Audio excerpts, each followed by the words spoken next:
Magsipuna po tayo. Magandang umaga po sa bawat isa sa atin. Nandito, mga lingkod ng Diyos. Good morning po.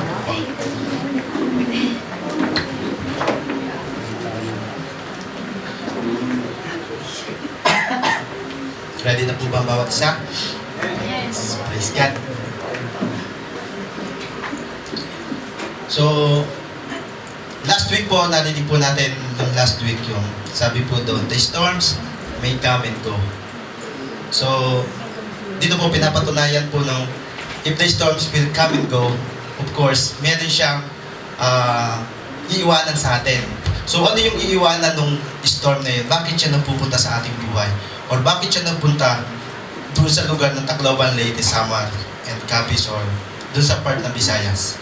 Of course, God has purpose for you. Amen. So, ngayong umaga po ito, makikita po natin kung ano yung gustong iparating ng ating Panginoon. Kung bakit kailangan yung storm na yon, it will come and it will go.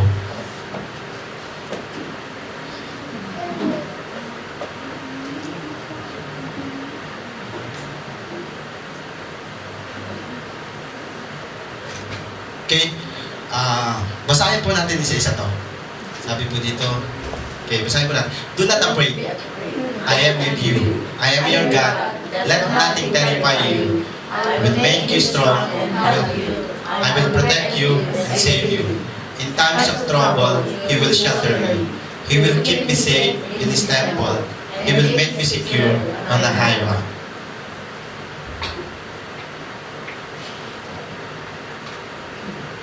God is the refuge and strength, a very present help in trouble.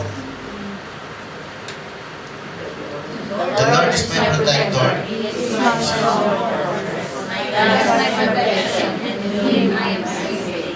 He protects me like a shield. He defends me and keeps me safe. For I know that I fight for you. Declares the Lord. God will prosper you and not harm you. God will give you hope and victory. So makita po noon natin dito sa lahat ng nabanggit po natin, lahat ng binasa natin, makikita po natin doon, there is one only common denominator. It's about God's love. His promise to us. So, namnamin po natin sa pagkakataong ito na we are on His side, we are on His wings, na lahat, in every times of trouble, He is always there for us. Namnamin po natin, ito yung promises ng ating Panginoon, that wherever we are going to go through, He will always be there. Try to close our eyes. And kung ano man po yung promises ni Lord na sa ating puso ngayon, ating pinangahawakan, isa-isip po natin at pasalamatan ng ating Panginoon.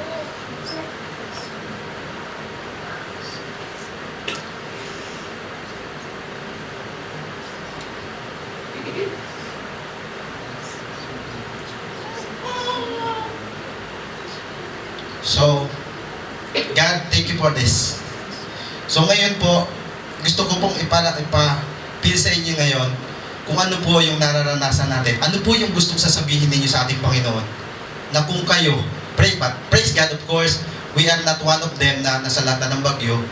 But, I want you to, kasi sinasabi po sa Biblia, kailangan mapil din natin kung ano yung mga napipil ng mga in sorrow, kung ano po yung feeling ng mga tao na nasa bilangguan. So, let's try at this morning na kung ano yung napipil ng bawat isa during nandoon sa Tacloban, during the place na nasa lata ng bagyo. Try to put yourself now na isa kayo sa pamilya na nandoon na kung saan nawala ng tahanan, nawala ng mga mahal sa buhay. Tingnan niyo po itong batang ito. Hindi ko po alam kung ano nangyari sa kanya, but I am just praying na everything is okay. But let us put into the other side that these children, they lost their family, their homes, and then everything. Ngayon, ano po yung gusto sabihin ninyo sa ating Panginoon after ninyong mapil? Kanina, nung binanggit ninyo, binasa natin yung mga promises ng ating Panginoon. Sa pagkakataon pong ito, tingnan niyo po, ano po ang masasabi ninyo sa ating Panginoon dito sa pagkakataong ito? Sasabihin niyo pa ba sa ating Panginoon, Lord, I will be still with you? Or sasabihin ninyo ngayon sa pagkakataong ito, Lord, totoo po ba kayo? Lord, asan po ba kayo during that time? At bakit na nangyayari ito, mga bagay na to? So, para mas lalo nating maunawaan, mas lalo nating ma-feel kung ano yung gustong iparating sa atin, kung ano yung gustong ipa-feel sa atin ng ating Panginoon ngayong gabi, ngayong umaga. So, I want you to watch this, I think it says 4 minutes only. And dito po tayo iikot yung ating message for today.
Praise God. So ngayon po, ano pong feeling nyo ngayon? Ano yung gustong sabihin ninyo ngayon sa ating Panginoon? Kasi kanina, ang daming promises niya sa atin. Pero how come na nangyayari yung mga bagay na yun? Ngayon, ano po yung gusto ninyo sabihin sa ating Panginoon? Ngayon pong umagang ito, ang gusto niya po sabihin sa atin is, God loves you. I love you. All of my children. So, makikita po natin after those of all those storms, He will give us a sign na kung saan He will show us how much He loves us. The title for this morning is The Rainbow After the Storm. So, nakita po natin dito, sa rainbow, it signifies what? So, basahin po natin. This is the text for pwede pong magsitayo po muna tayo. And basahin po natin yung magkasunod na dalawang verse. And let's go. I will remember my promise to you and to all animals that the blood will never again destroy all living beings. When the rainbow appears in the clouds, I will see it and remember the everlasting covenant between me and all living beings on the earth. That is the sign of the promise which I am making to all living beings. Be still and know that I am God. I will exalt them among the heaven. I will exalt them in the earth. So magsiyuko po tayo. Tayo po'y manalangin. Abba Father, in the name of Jesus Christ, O Holy Spirit, we thank you on what God wants us to show for these trials, for these storms. Not only these storms came to that place, Visayas region, but also we would like to make these things that happen not only to those places but also as storms in our personal life. What God wants us to show on this scenario? Of course, I told you, sabi niya kanina dito sa God loves us. So, ganun po yun. Ganun tayo kamahal ng ating Panginoon. God's love. Kuya, paano mo naman sasabihin sa akin? Siguro tatanong kayo. Kuya, paano mo naman sasabihin sa akin na God love us? Nangyayari na nga yung mga bagay na yun. Na kung saan, ang daming mga buhay na nawala, ang daming mga ari-arian na nawala din. So, nagkaroon ng tagutom. Paano mo sasabihin na God's love us? So, tingnan po natin kung ano yung nangyari doon sa Noah's flood. Sino po nakaka-remember dito ng Noah's flood? So, nagkaroon po ng Noah's flood. It was at the time of Noah, kung matatandaan po natin na in-instruct po siya ng ating Panginoon to build an ark na kung saan yun ang magiging resemble ng Savior. It pertains po na during that time, the Old Testament, kasi wala po si Jesus Christ doon. But during the Old Testament, makikita ninyo doon na ganun katalino ang Panginoon, gagawa siya ng isang bagay na kung saan magre-resemble ng Savior. Kasi hindi pa niya, wala pa si Jesus Christ at that time. So, doon pa niya lang niya piniperfect or doon pa lang niya pinuproduce or doon pa lang niya inaayos kung anong magiging character, kung anong magiging meron si Jesus Christ. So, during sa Genesis, is one, yung Noah's Ark po is considered na Savior. It is na kung saan makikita natin ang dami niya nang naisip. Na kung saan katulad dito sa New Testament na si Jesus Christ na yon. So, inihalintulad siya doon sa Genesis, sa Noah's Ark. Nakita po natin doon, pinagawa siya doon, exactly kung ano yung sinabi ng ating Panginoon, ginawa ni Noah. Pero matatandaan ninyo, makikita ninyo doon na sa tinagal-tagal niyang ginagawa yon, siya lang po yun na walang siyang naisip kundi ang pamilya niya. Bakit po? Kasi wala sa kanyang naniniwala. So sa ngayon, sa pagkakataon din natin ito ngayon, halos nagtataka kayo na nag-share kayo ng Word of God to the other person but no one is listening to us. It's okay po. Kasi nangyari din po yun during the time of Noah in the Old Testament. Sabi po doon, bakit niya mahal niya ang mga tao during the Noah's flood, during the Noah's time? Kasi sinabi niya doon na gusto niya kasi na mai-save yung mga tao na righteous. Wala siyang makita doon. So, binigyan siya ng pagkakataon sa pamamagitan ng buhay ni Noah na ma-save yung bawat isa. Pero subalit walang naniwala sa kanya. Kaya, loves niya yung mga tao. Gusto niyang ma-save, pero walang naniwala. Kaya ang na-save lang niya doon, yung naniwala sa kanya, which is the Noah's family. So, ganun po tayo kamahal ng ating Panginoon. Tayo lang ang ayaw makinig sa Kanya, tayo maniwala sa Kanyang ini-offer na kaligtasan. So, makikita din po natin sa Sodom and Gomorrah, na kung saan ayaw niya puksain ito. Subalit, nakita niya na wala ni isa na righteous doon sa lugar na yon, doon Sodom and Gomorrah. So, nangyari doon, kundi yung family ni Lot na pinaalis niya doon sa lugar na yon. So, ayaw niya ang buong mundo will be ruled by the evil. So, kung mag-rule ang evil dito sa mundo, mas mabuti pa na gunawin niya yun. So, ganun ang ginawa niya sa Sodom and Gomorrah kasi lahat nandoon. Wala siyang mapili ni isa. Ganun niya tayo kamahal. So nangyayari sa ngayon, sa Tacloban, I am not saying na marami silang kasalanan. I am not saying na hindi sila nakikinig sa mga nag-share sa kanila ng Word of God. But, possible na ito ay ginawa ng ating Panginoon or inalaw ng ating Panginoon na mangyari para doon sa mga nation or doon sa mga lugar, mga regions dito sa Pilipinas na makita yung pangyayari yon. Na kung saan, marirealize na bawat isa how much God love us. Kung hindi tayo susunod at kung hindi tayo maniniwala at kung hindi natin tatanggapin si Jesus Christ bilang Panginoon natin na tagapagligtas, mas matindi pa rito ang mangyayari sa kanila. That is one of the purpose of that. So, number 2, bakit nangyayari yung mga bagay na yon? To bring glory on His name. Ano po yung main objective ng Panginoon? Main purpose ng Panginoon, bakit niya tayo ginawa? One purpose only, to give glory on His name. He created us on His own image. Okay? According sa Genesis. So, hindi ako gagawa ng isang bagay na hindi ko papakinabangan. And yun ang gusto ng Panginoon. Kaya niya tayo ginawa para pakinabangan tayo, para magbigay tayo ng kapurihan sa Kanya sa lahat ng ating gagawin. Pero tandaan ninyo, we are the most special creation of God na ginawa niya. Bakit po? Pinrepare muna niya ang everything. Pinrepare niya ang earth, pinrepare niya ang light, pinrepare niya ang air, ang sea, ang water, and everything, ang animals, ang plants, before He created us. Bakit po?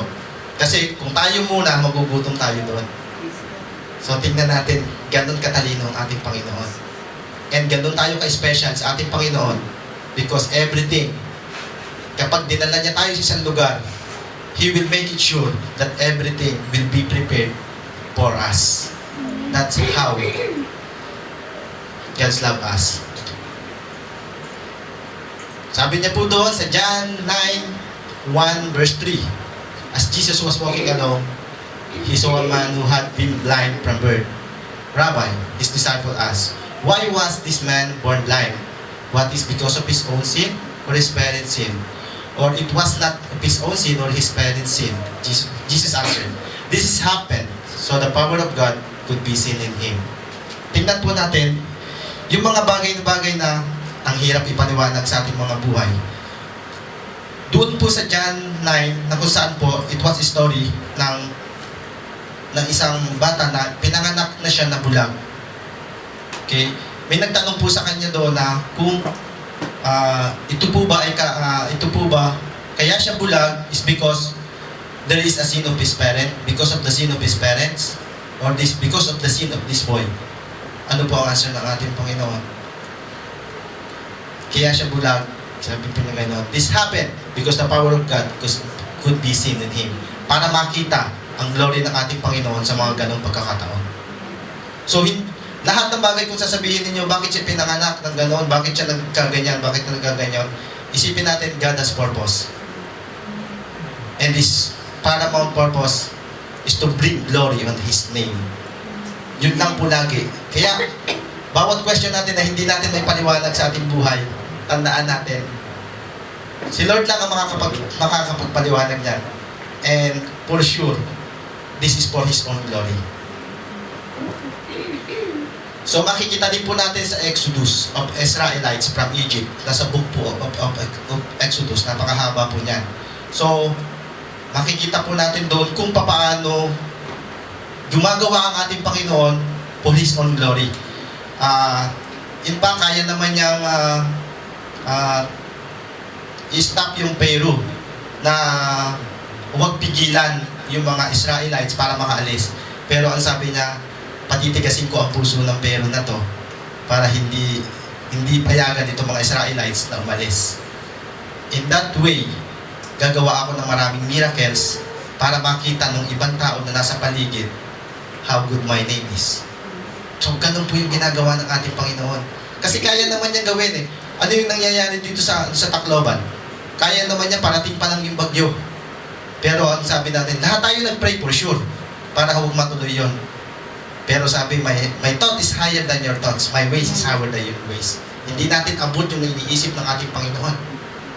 So, kung parating pa lang yun, we are praying. Pero tandaan natin, bakit hindi tayo binagbigyan ng ating Panginoon?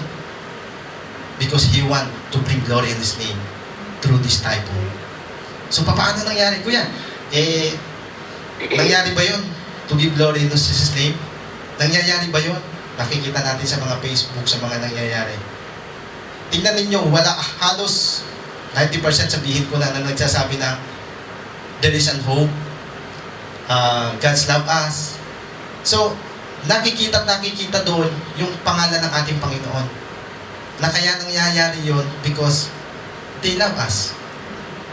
Nangyayari yun because tandaan natin, minsan magtatanong tayo, bakit naglilingkod ako sa Panginoon?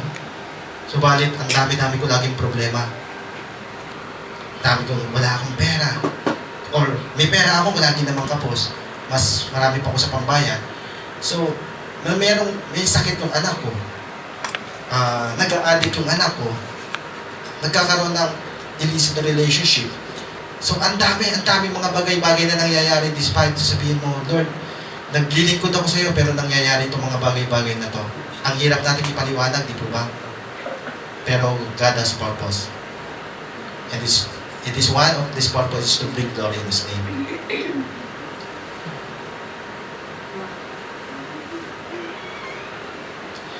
Next is the testing of faith. Nangyayari po ang mga bagay-bagay na to, yung nangyari sa Tacloban. Tignan po natin doon sa una kay Abraham. Sa buhay po ni Abraham, kung saan nakikita natin ang testing of faith. Sabi niya, take your son, your only son. Yes, Isaac, whom you love so much, and go to the land of Moriah. Go and sacrifice him as burnt offering on one of the mountain which I will show you. So, makita po natin dito na during the Old Testament is andudo na yung testing eh. So, hindi lang po ngayon nauso lang to.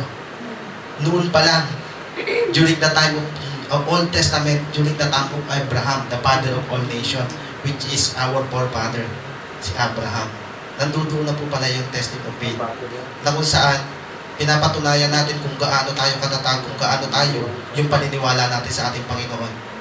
Sino po ba dito sa atin ang kaya na mag-sacrifice ng ating anak na magbibigay para sa ibang tao? Or for example, may hihingi sa atin, pwede ko bang buhanin yung buhay ng anak mo? Of course, no one. But during the life of Abraham, when God asked him the life of his son, wala siyang tutol. Dala-dala pa niya nga siya pa yung nagdala ng panggatong. So, pumunta pa siya doon, kita nyo? Siya pa yung nagapos at siya pa yung papatay doon sa anak niya. Kasi yun ang hinihiling ng Panginoon. But God only testing Abraham.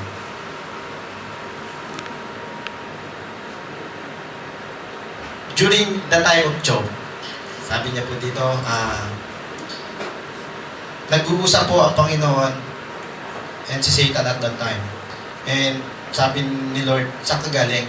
Sabi niya, kasi paroon at parito ako, humahanap ako ng isang tao na gusto kong parang, ano ko para praise, na gusto kong i-test kasi, ganun. Sabi ng ating Panginoon, bakit hindi mo testingin? Nakita mo na ba si Job? Bakit hindi mo testingin si Job? Sabi niya gano'n. So, nakita niyo po doon, inalaw ng ating Panginoon na testingin si Job. Kasi bakit? Kasi gusto niyang ipakita kay Satan na yung glory, of course, during the testing of faith, nalalabas pa rin yung glory ng ating Panginoon. Sabi niya gano'n, sige, subukan mo, huwag mo lang papatayin. Ano nangyari kay Job? Si Job po, nagkaroon siya ng mga sugat, kahit yung talampakan niya may sugat. Kahit yung lahat ng mga ari-arian niya nawala. And ang dami mga nangyari sa kanyang buhay, talagang lahat negative. And ito pa ang masaya. During the time ng negative na yun, mayroong papasok sa buhay mo na idadaon ka pa. Tingnan niyo po ha. Ito pa yung asawa niya. First time na nag-appear dito sa Bible, dito sa Book of Job, ang sinabi pa, bakit hindi mo na lamang i-curse siyang Diyos mo? Tingnan niyo po kung paano.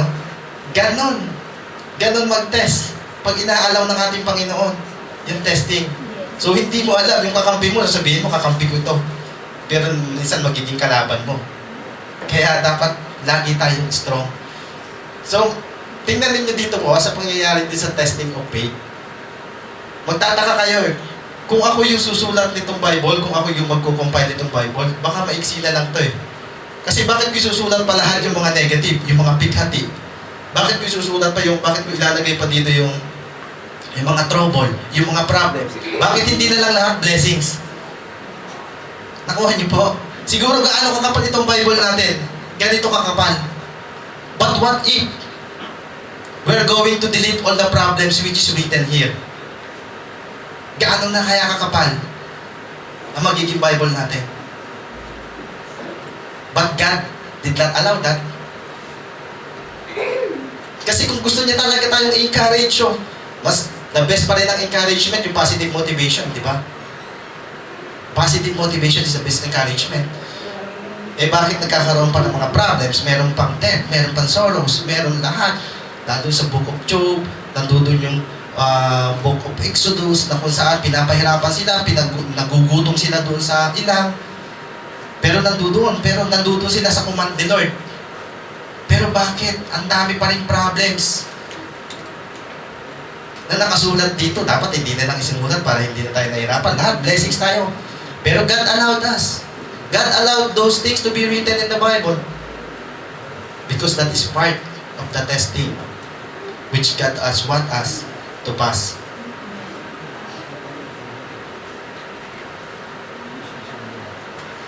So, nung una po tayo dito, di po ba nagpunta tayo dito sa Saudi Arabia, nag-exam tayo? Di po ba? Nag-exam po tayo. Yung po nakakatuwa doon. So, ganun din po tayo. Bago natin makuha yung mga pagpapala dito sa Saudi Arabia, yung mas malaking sweldo kaysa sa Pilipinas, walang tax. So, walang pag-ibig, walang SSS, wala lahat. So, makukuha natin yan, di po ba? Pero kailangan natin dumaan sa mga examination, sa test, bago natin makuha lahat yun. So, ganun din po tayo. Bago natin makuha yung blessings na ipagkakaloob ng ating Panginoon, He need to test us. Bakit? Hindi kanya pwedeng bigyan agad kasi ng ganun. Kasi, pag binigyan ka niya agad, na mawawala na yung glory ng kanyang pangalan kasi hindi ka ready doon. Hindi ka tested. Hindi mo alam kung paano mo i-monitor, paano mo i-handle yung mga bagay-bagay na yun.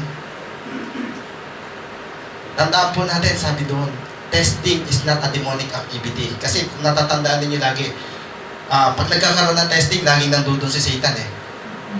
But it's not a demonic activity. But God used it. Kasi kung sasabihin natin demonic activity yun, ibig sabihin, aalis na doon si Lord eh. Ayaw niya ng ganon. But God allowed us also.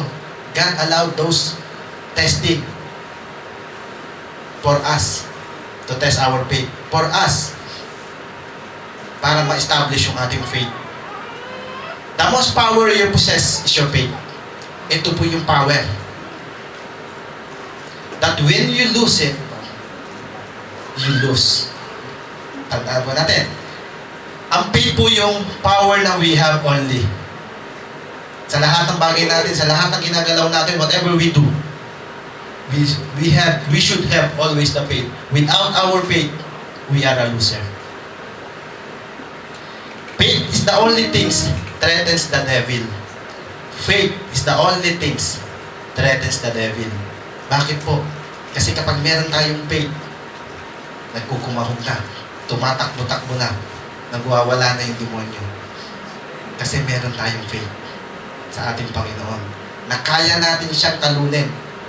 Sabi nga po si John 14:12, sabi lang din kagabi. Ang sarap po dito kagabi kung sa mga hindi po naka-attend po doon sa prayer po namin, prayer meeting po namin. Ang ganda po nung ginawa kagabi. Talagang nag-battle po kami. And we won of course the battle. And praise God, praise God. Ang ganda po nung ginawa kagabi. It's about problems, about losing and finding. Faith is your belief and conviction that creates your confidence in life. Testing of your faith is a prerequisite of trusting you. Sabi po doon, testing of your faith is a prerequisite of trusting you. Ito po, bakit po testing of your faith is a prerequisite? Kasi po, sino po ba dito yung willing na mag-serve kay Lord? Yan po muna dapat pala tinatanong. Sino po dito yung willing na mag-serve kay Lord? Amen. So tandaan po ninyo, hindi po kayo gagamitin ng ating Panginoon hanggat hindi niya kayo tinitest. Bakit po? Kasi kung gagamitin niya kayo, parating pa lang yung demonyo, hindi niyo na alam kung anong gagawin niyo. Subalit kung tested na kayo sa mga problema, tested na kayo sa lahat ng mga bagay-bagay dito sa mundo, ano man ang ibigay sa inyo ni Satan, ano man ang harapin sa inyo ni Satan, you will won the battle. And that is the servant of God. They are more than conqueror. Amen. God used no one that He did not test. Tandaan po natin. Ayaw niya at hindi siya gagamit ng isa man sa atin, sa kanyang kingdom na hindi niya tinetest. So kung sino man dito yung tao na nagsiserve kay Lord, na hindi nakaka-encounter at laging lang blessing, at hindi nakaka-encounter ng mga testing na to, ng mga trials, ng mga problems, magtaka kayo. Questionin niyo ng sarili ko, no? Nasa likod ko ba o nasa harap ko ba si Lord? Sino ba yung katabi ko ngayon? Subalit, kung sa ngayon pa lang, andudoon kayo, talagang ups and down, every day, 1 year na, 2 years na, ang dami niyo pa rin problema. Financial, laging physical stress, ang dami, family problems ko sa anak ko, problems ko sa asawa ko, bumangera yung asawa ko. Di mo, ganun po.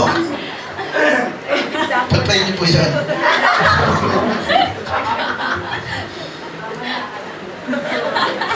So, magtaka po kayo kung hindi kayo nakaka-encounter ng mga ganung bagay. Dahil sabi niya po, hindi siya gagamit ng mga hindi niya tinetest. And ito po yung promise niya doon. Sabi niya po doon sa mga ginagamit niya at lagi nakaka-encounter ng mga problema.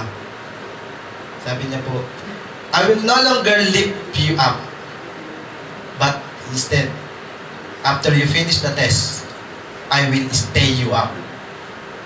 So, hindi po tayo laging nasa baba or hindi po lagi tayong nagkakaroon ng problema, especially sa mga servant of God.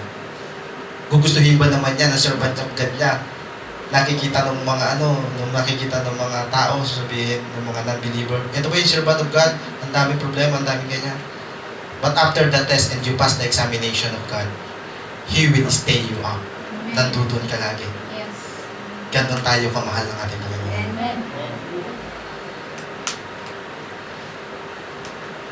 And the next purpose, God, trust in God's sovereign purpose. Ito po. There are mystery in life na ang hirap natin, ang hirap ipaliwanag. We cannot explain those things na nangyayari. Kahit magtanong pa tayo kay Tatay Seb. Siya yung pong pinakamatanda dito sa faith sa atin. Sa faith po, sa faith. And Laglag na naman yung sila. na-mention ko po yung name niya, to God be the glory, sa buhay ni Tatay Sem. May nagtanong daw po sa kanya, bakit naninigarilyo daw po ang pare? It was a mystery on him. Kaya, sabi daw po, huwag ninyo sagutin yung hindi ninyo alam. Meron kasi talagang mystery in life, ang buhay natin na God only can answer. Sabi nga, let God be God. Huwag kayong maging God. Siya lang yung God. So, those things na hindi natin kayang sagutin, let God be God on that. So, sabi po ni Tatay Sem, hindi na kayang sagutin kasi conviction nung pare yun eh. Conviction ng tao yun sa sarili niya yun eh. Hindi niya alam kung yun nandun. Ano sabi ni Tatay Sem? Bakit hindi may tanong sa pare? So, ganun po. Let God be God.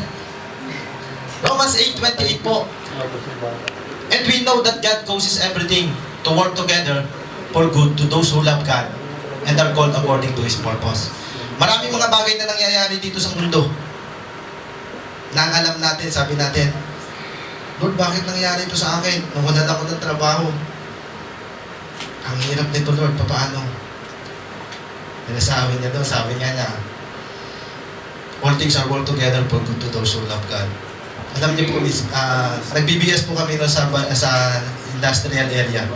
Nang susundo po ako doon sa kabilang kumpanya, then ako po yung speaker nila. So, ang dami ko po sa kotse ko, ang daming, nandiyan yung Bible ko, nandiyan yung mga materials ko. So, sa madaling salita, ang kalat po nung kotse ko, ng mga materials po for God. And then, may lumapit sa akin matawa. So, chinek ako. Sabi ko, during that time, ito naisip ko, Romans 8:28 eh. Sabi mo doon, sabi ko so pakilala sila, mutawa, chichikin lang daw yung kotse ko. So, kinuha yung Bible ko. Hindi sila nagsalita, hawak nila, lumabas sila ng kotse, hawak nila, pinalabas nila ko, tapos lahat ng compartment chinek ko, sabi ko agad kay Lord, ayos to. Tinanong ko yun, makakarating na ako sa ibang bansa, hindi ako dito sa Saudi Arabia. Kasi expected ko na nahuhulihin ako eh. Expected ko na nakukuhanin ako. Kasi inisip ko, sabi ko, pamilya ko. Pero alam ko, Lord, magkakasama-sama pa rin kami sa ibang bansa. Kung kaya nyo na ako ditong gamitin, gano'n agad ang inisip ko. Kasi iniisip ko itong Romans 8:28. Sabi niya gano'n. Pero after noon, inikutan niya lang. Tapos sinabi niya, tinanong niya ako, are you Christian? Hindi ko alam kung bakit o nakita niya. Pero hindi ko alam kung Bible din, kung alam niya na Bible yung dala ko. Hindi ko din alam, basta hindi niya binuksan o hindi niya hawak lang niya habang nag-iikot sila. Then afterward, pumasok ulit, binuksan ulit yung yung dito sa unahan ko. Inilagay niya ulit. Tapos humingi siya ng dispatcher. Sorry, we are just checking. Sabi niya gano'n. Sabi ko, ay Lord, hindi pala ako makakapunta pa sa ibang bansa, dito pa rin pala ako. So, yun po yung Romans 8:28. Huwag tayong magtaka kung ano man nangyayari, but because may purpose si Lord, it is for our goodness. So, tignan po natin doon sa life ni Jesus Christ. Ano po yung purpose ng, meron siyang God-sovereign purpose kahit anak niya doon sa nangyari doon, sa kanya doon sa paghuli sa kanya sa betrayal. Actually, pwede naman niyang just snap of his fingers na pwede naman niyang wag nang ipahuli yung kanyang anak kasi siya yung siya na yung magiging king, siya na yung anak ng ating Panginoon. Ikaw, papahamak mo ba yung anak mo? Ikaw yung pinakamakapangyarihan. May bubugbog sa anak mo, may papatay sa anak mo. Anong gagawin mo? Alam mo yan, di ba harangan mo? Pero anong ginagawa ng ating Panginoon? Inalaw niya na magkaroon ng betrayal sa pamamagitan ni Judas. Pwede naman niya at that time, tinayan na niya agad si Judas. Pero hindi. Nagkaroon ng betrayal. Because of that betrayal, there is a crucifixion. And because of that crucifixion, there is a death. And because of that death, there is a resurrection. And because of that resurrection, there is a salvation. So, tingnan niyo po. Kung hindi inilaw ng ating Panginoon na yung betrayal na yun, nasaan tayo? We are not saved. But because of that thing na nangyari, inalaw niya yung betrayal.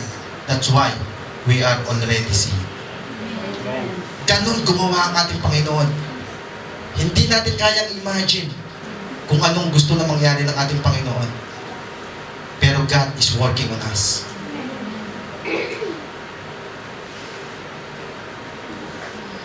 Because God is always work in you to make you willing and able to be His own purpose. Sa lahat po ng nangyayari sa atin, huwag po natin isipin na this is for negative. Tandaan po natin, sa likod ng mga pinagdadaanan natin mga problema, God is on our back. Nanduduin siya at gumagawa siya ng mga bagay-bagay sa ikatatagumpay natin. Because He promised in John 10:10, kinumpir pa nga niya doon yung gawa ng kalaban at hanggang gawa niya. Ang kalaban daw, ang ginagawa ni Satan, pumatay, mag-destroy, to steal. Pero siya, ang sinabi niya, I came here to give you life. Pero hindi lang basta life, ha? But He gave an abundant life. That is His promise. God promised us to have an abundant life. So kung ano man yung dinagdadaanan natin, ngayon yung problema natin, kung ano man yung problema ng Tacloban, we do believe God is in control. Sabi nga niya lagi, ano man yung ginagawa mo, ano man yung pagpighati mo, ano man yung sorrow mo, meron ka ngayon sa pagkakataon ito. Be still and know that I am God.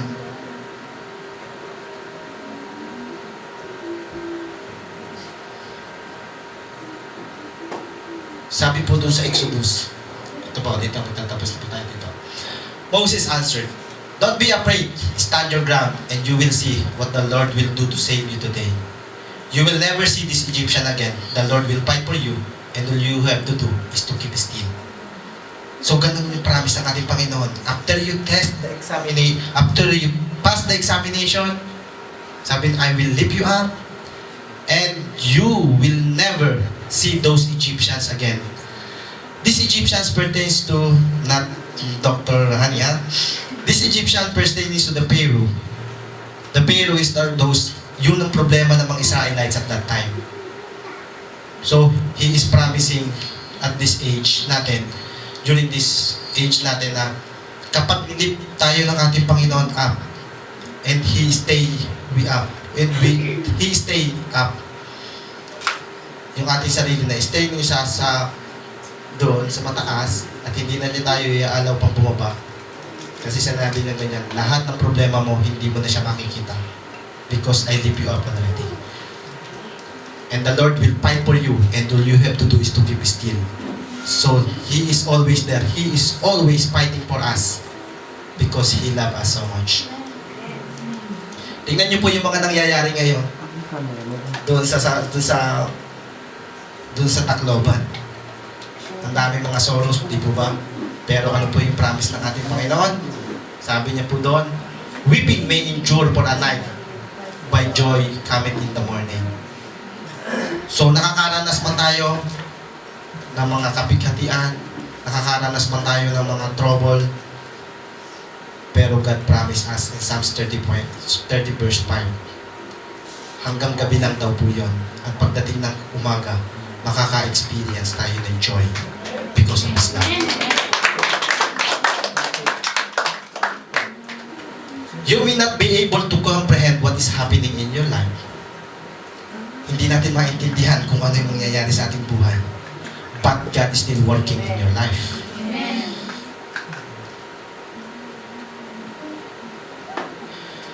You may not know what the future holds, but as long as you know who holds your future, you're gonna be okay.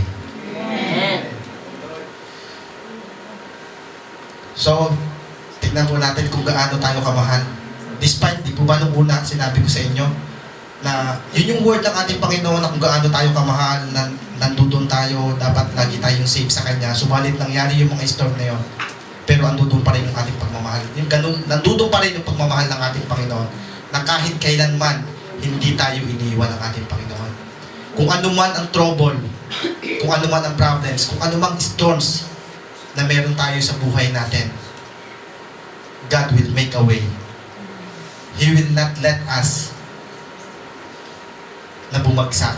Tingnan niyo yung nangyari dito. Ito yung proof, oh. Tingnan niyo po. Ito yung proof ni Lord. Na sabi niya, binigay niya yung storm na yon, pero siya pa rin ang gagawa siya pa rin na magpo-provide sa atin ng everything.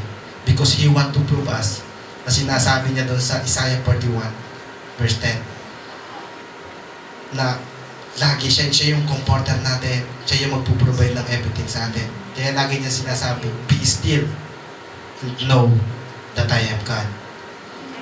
Basta sabi niya, have I not commanded you? Be strong and courageous. Do not be afraid and do not be dismayed. For the Lord your God is with you wherever you go. Kahit saan man po tayo magpunta. Ang ating Panginoon, lagi kasama natin. Lumakad man tayo doon sa mga panganib ng ating buhay.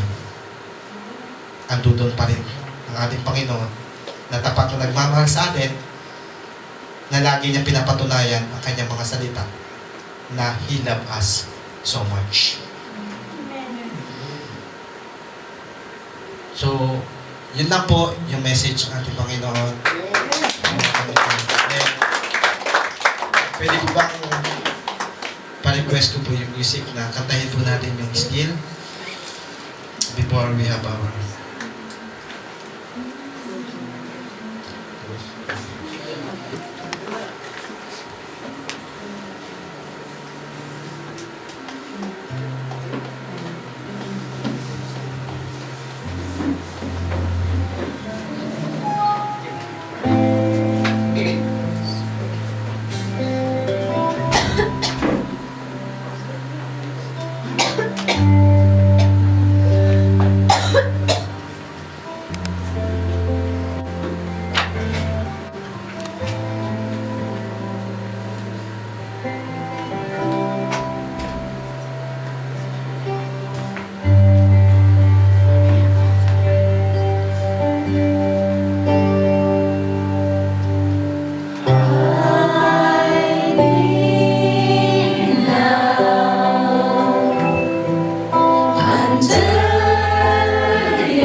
you are our God. Lord, maraming salamat po, Panginoon, sa message po ngayon, Panginoon, ngayong umaga, Lord. Lord, naunawaan po namin, Panginoon, na despite, Panginoon, na we're going through sa mga storms ng aming buhay, ano man, Lord, ang mga nangyayari sa amin, Panginoon, now we believe and we have faith that it is all our happenings. First, because in order to show the glory of your name. And also we know that God, that nangyayari yung mga bagay na ito, Panginoon, especially doon sa mga servant nyo, Panginoon. Dahil gusto nyo po, Panginoon, na equip. Gusto nyo po, Panginoon, na tested ng bawat isa sa amin, Panginoon, para sa paghawak, Panginoon, ng malalaking responsibility na pagkakalood po sa amin, Panginoon. Lord, nandito po ang bawat isa sa amin, Panginoon. Lord, open our heart, Lord. Na kung kailangan, Lord, na dumaan kami sa napakaraming trial, Panginoon, just to give you glory, Panginoon. Thy will be done, Lord. Because we know, Lord, ano man ang pagdaanan namin at ano man ang pinagdadaanan namin, Panginoon, we believe and we have faith, Lord, that you are always there for us, Panginoon.